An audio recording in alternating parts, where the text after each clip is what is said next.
Oi pessoal, aqui é Maria da Glória do Centro Imunize de Vacinação e hoje a gente vem com uma reflexão atual que deve ser feita em relação aos cuidados primários, cuidados básicos de vacinação e de saúde em geral, né? Nós sabemos que a unidade básica de saúde é onde a pessoa chega, tem aquele primeiro contato, onde ela é vista por uma equipe que a conhece e onde a maioria de seus problemas são resolvidos. E quando não se resolve no setor primário, há um encaminhamento. E dentro desse setor primário de vacinação, que foi praticamente desmantelado por causa da pandemia, pelo medo das pessoas procurarem, pelas ações até voltadas, com o pessoal voltado para a Covid-19, então o prejuízo está começando a aparecer, né? A gente vê que os grupos dos diabéticos, os grupos dos hipertensos, tudo isso ficou fora de controle e nós estamos vendo a imunização caindo drasticamente em 2020 e 2021.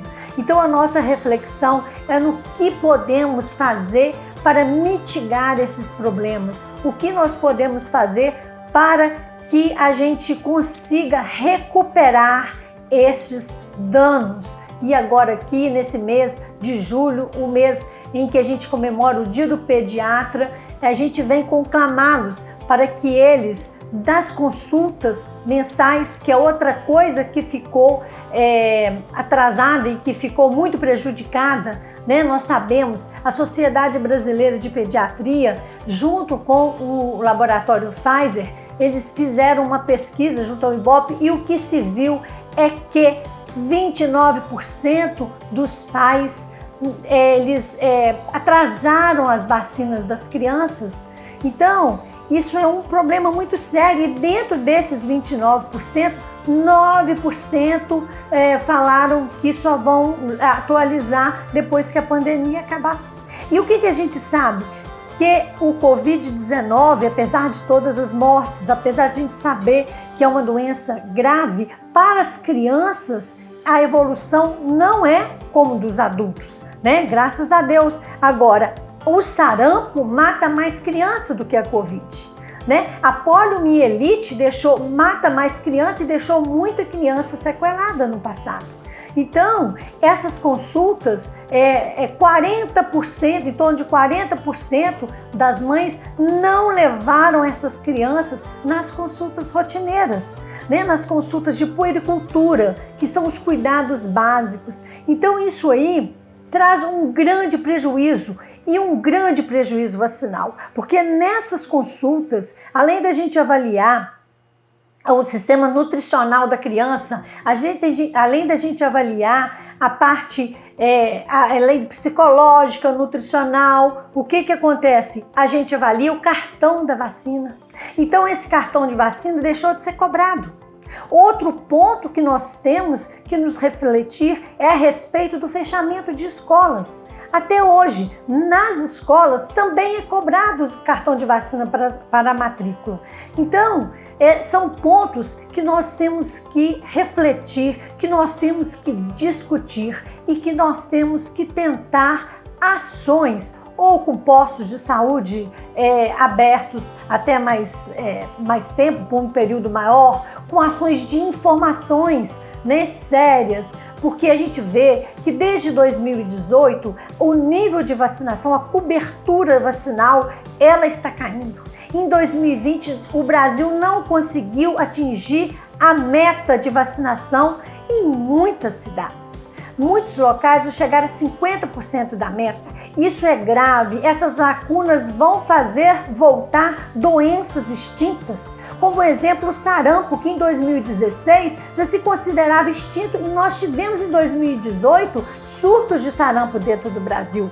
Nós tivemos surtos de difteria em países próximos ao nosso. Então cabe a nós agora tentarmos, junto como pessoas, como da sociedade e junto às autoridades, ações para que diminua ou que mitigue, vamos dizer, esses problemas, porque isso vai nos trazer problemas graves, principalmente para as nossas crianças, que indiretamente são as mais acometidas durante essa pandemia. E a gente vai ver isso durante o tempo.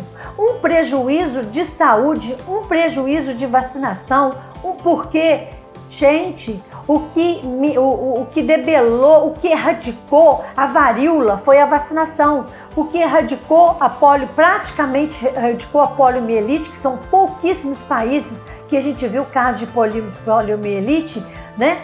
Foi a vacinação. O que estava erradicando o sarampo era a vacinação. Então nós temos que promover as informações corretas sobre vacinações, riscos e benefícios.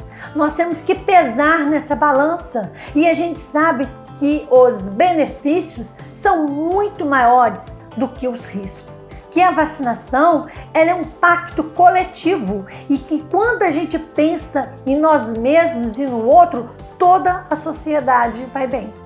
Então, eu conclamo aqui uma discussão a esse respeito, há uma reorganização das unidades básicas de saúde, onde o intuito e o objetivo é promover, a prevenção, o tratamento e a reabilitação da pessoa, a reorganização desse sistema com todos os cuidados que realmente a gente vai ter que ter, assim como nas escolas.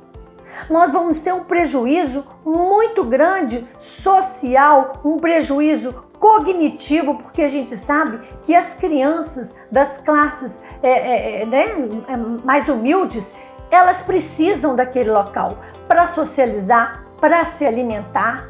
Então, está na hora da gente ver e discutir sobre o assunto desses riscos ocultos da pandemia, que não estão sendo colocados em grandes discussões, né? E eu queria informar para vocês aqui que nesse estudo que a Sociedade Brasileira de Pediatria e alguns institutos brasileiros fizeram de pesquisa, nós estamos vendo que 29%, ou seja, um terço das famílias, eles postergaram a vacinação. E muitos ainda não a fizeram. E a hepatite B também, a gente sabe que dentre essas vacinas, as mais atingidas foram a hepatite B e BCG. E a gente está vendo isso na prática, porque a gente tem recebido na clínica telefonemas de pessoas que a gente está vendo nas mídias sociais, postagens no Instagram, de pessoas que não conseguiram, tiveram dificuldades enormes para vacinar os seus bebês, tanto para BCG quanto para a hepatite B em nossa cidade, né? Junto com isso, houve também queda das vacinação contra as meningites. Meningite é gravíssimo. Meningite agora na época do inverno é onde que a bactéria, que causa meningite de uma forma mais grave, os meningococos, é a hora em que circula. Então nós temos que vacinar. Nós temos que lembrar da vacinação contra a hepatite B. Nós temos que lembrar da vacinação contra a poliomielite, nós temos que lembrar da vacinação contra a meningite, contra o rotavírus, né? Houve uma queda expressiva nos estudos que fazemos, a gente está vendo isso que realmente houve no mundo todo, mas a queda no nosso país, onde era exemplo de imunização, uma queda muito grande. Então, eu conclamo que todos os colegas pediatras deem uma atenção maior nas consultas rotineiras das crianças aos cartões de vacina. Conclamo que os clínicos e todos os agentes de saúde e que todas as pessoas se liguem, porque também não é só criança que vacina. É necessário a gente colocar em dia o cartão de vacinação do adulto, o cartão de vacinação do idoso, porque com o tempo, muitas vacinas vão caindo a sua efetividade, né? Os anticorpos vão caindo e nós precisamos de reforços.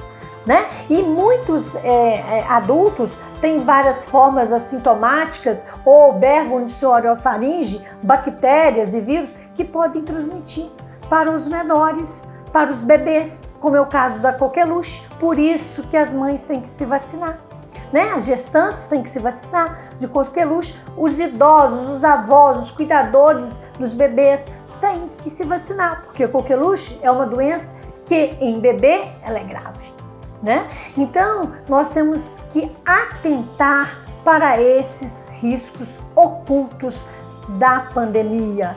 E em especial, no mês em que nós comemoramos o Dia do Pediatra, aquele que cuida do bebê desde a barriga, né? Porque hoje a gente já tem uma consulta antes dele nascer, para que a mãe conheça essa gestante e como está evoluindo essa gestação, né? E que depois nasce, depois tem aquela consulta com uma semana, consulta com um mês, uma consulta mensal. Os primeiros 1000 dias de vida de uma criança, eles são importantíssimos por causa do crescimento dessa criança, por causa do desenvolvimento do sistema nervoso.